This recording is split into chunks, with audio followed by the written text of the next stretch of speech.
बॉलीवुड फिल्मों में गाना देने वाले पवन सिंह भोजपुरी के पावर स्टार कहे जाते हैं। और आप लोगों को बता दूं कि पवन सिंह के जो गाना है मैंने रात भर काटी खेतों में तू आई क्यों ना, ये गाना बहुत ही फेमस हुआ है। और आप लोगों को बता दूं कि हिंदी सिनेमा में कई सारे ऐसे लोग हैं जो ये कह रहे हैं कि पवन सिंह का जो गाना है बहुत अच्छा है, तो कई लोग कह रहे हैं कि पवन सिंह का जो गाना है बहुत लो क्वालिटी गाना है। आप लोगों को बता दूं कि ये जो गाना पवन सिंह गाया है कि जागी रात भर में खेतों में तू आई क्यों ना, आप लोगों को बता दूं ये गाना जो है एक देहाती किस्म का गाना है। ये गाना जो है हिंदी सिनेमा के लिए नहीं माना जाता है, क्योंकि इस तरह का गाना हिंदी सिनेमा में नहीं चलता है।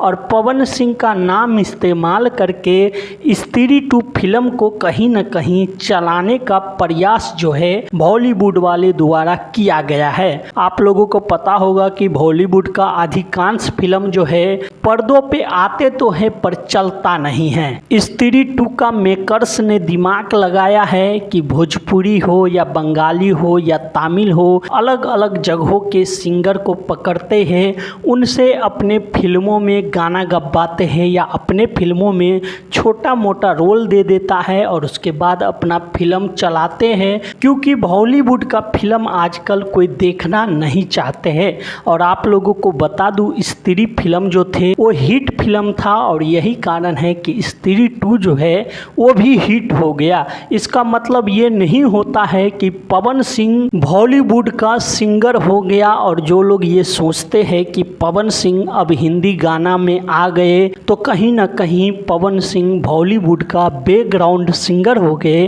तो उन लोगों को मैं यही कहना चाहता हूं कि ऐसा बिल्कुल नहीं है। क्योंकि पवन सिंह भोजपुरी सिंगर है। पवन सिंह को सिर्फ हिंदी सिनेमा में सिर्फ और सिर्फ इस्तेमाल किया गया है। हिंदी सिनेमा वालों को ये पता है कि कहां से किसको लेना है, किसको इस्तेमाल करना है और किसको कब साइड लगा देना है। आप लोगों को पता होगा कि बिहार के बड़े बड़े सिंगर जो है बॉलीवुड में हैं जिन्हें काम नहीं मिल रहा है। आजकल भोजपुरी सिंगर का जलवा है, और यही कारण है कि हिंदी सिनेमा वाले लोग भी ये जानते हैं कि भोजपुरी के किसी कलाकार को अगर हिंदी सिनेमा में ले लिया जाए या उनसे अपने फिल्मों में गाना गवा दिया जाए तो कहीं न कहीं हिंदी फिल्म चल जाए। और यही कारण है कि पवन सिंह को इस्तेमाल किया गया है। इससे पवन सिंह को कहीं न कहीं नुकसान ही होने वाला है, इससे फायदा नहीं होने वाला है। तो दोस्तों आप लोग हमें कमेंट करके बताइए कि पवन सिंह का स्त्री 2 फिल्म में जो गाना है वो गाना आप लोगों को कैसे लगा। और आप चैनल पे नए हैं तो चैनल को सब्सक्राइब और वीडियो को लाइक जरूर करिएगा। धन्यवाद दोस्तों।